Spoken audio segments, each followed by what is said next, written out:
నల్గొండ జిల్లా గురుకులాల బాట కార్యక్రమంలో భాగంగా పలు గురుకుల పాఠశాలలను బీఆర్ఎస్పీ రాష్ట్ర కమిటీ నాయకులు సందర్శించారు. విద్యార్థులతో మాట్లాడి సమస్యలను తెలుసుకున్నారు. మేమున్నామంటూ విద్యార్థులకు భరోసానిచ్చారు. కార్యక్రమం చేపట్టడం జరిగింది. నిన్న కేటీఆర్ గారి ఆదేశానుసారం దీని యొక్క ఇన్ఛార్జ్ అయినటువంటి ఆర్ఎస్ ప్రవీణ్ కుమార్ గారి ఆధ్వర్యంలో నిన్న ఈ గురుకుల బడిబాట ప్రారంభించడం జరిగింది.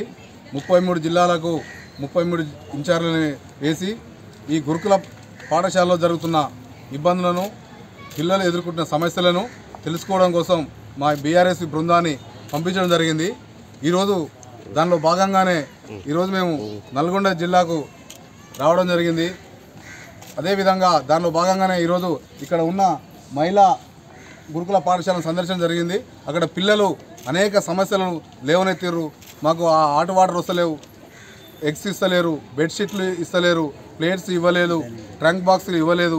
అదేవిధంగా మా పేరెంట్స్తో ఇంటరాక్ట్ అయ్యేందుకు మాకు ఇక్కడ ప్లేస్ లేదు, టాయిలెట్స్ సమస్య ఉంది అని అనేక సమస్యలను లేవనెత్తడం జరిగింది. ఈ సమస్యలన్నీ మేము ఈ రిపోర్ట్ తీసుకొని పోయి మా అధినాయకునికి అయినటువంటి కేసీఆర్ గారికి